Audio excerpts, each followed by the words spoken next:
Bienvenue pour cette dernière vidéo dédiée à l'installation de notre cluster Kubernetes grâce à Vagrant sur du VirtualBox. Donc à la fin de cette vidéo, on va avoir un script complet qu'on va être capable de rejouer autant de fois qu'on le souhaite pour créer des clusters sur VirtualBox. Donc ça c'est cool. Aujourd'hui cette vidéo va être un peu plus courte parce que ce que je vais faire c'est qu'on lancera le script mais on n'ira pas jusqu'au bout comme la fois précédente. On sait que globalement ça marche, vous allez voir le script est à peu près le même que pour le master et je ferai une prochaine vidéo, une dernière en guise de conclusion où on aura notre master et on pourra checker que tout fonctionne. Voilà, donc on va commencer par éditer le Vagrant file. Et on va lui rajouter, comme on a rajouté pour le master, ici, YYP. Ok, qu'est-ce qui se passe? Voilà, installe node. Hop, je l'ai bien appelé node. Donc du coup, on a un fichier d'install node qui contient, alors quelque chose d'assez court. Il contient node token.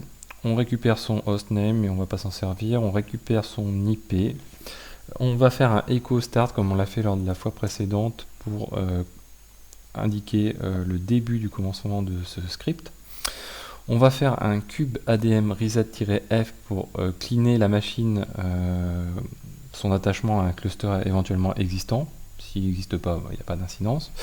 Et on fait un cube ADM join. Donc dans la vidéo précédente, on a vu pour le master un cube ADM init. Là, on fait un cube ADM join dans lequel on dit qu'on ignore les recommandations pré-flight.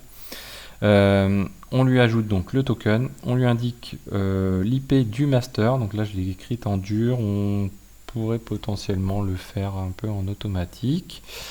Sur le port 2.6443, donc là c'est le mode de communication pour l'API Kube.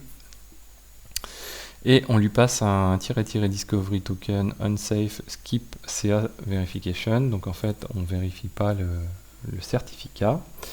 Et ensuite on fait un systemctl enable kubelet service kubelet restart et on indique qu'on a terminé.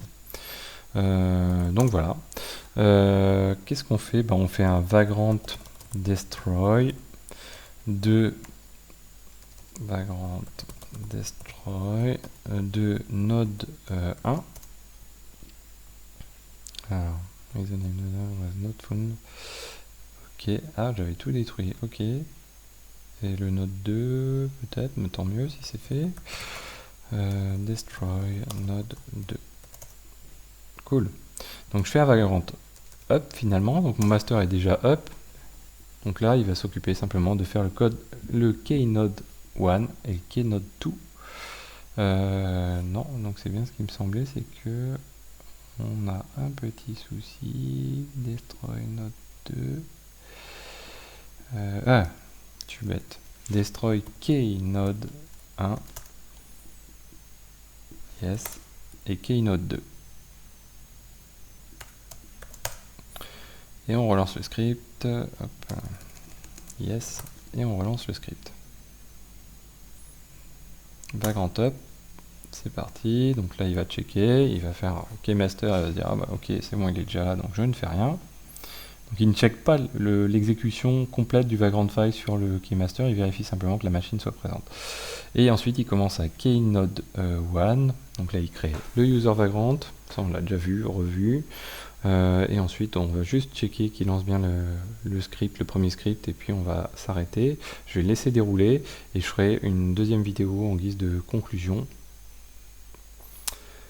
Voilà, toc, donc là le script va se lancer, donc là il active l'interface réseau, et là, hop, ça va être parti maintenant.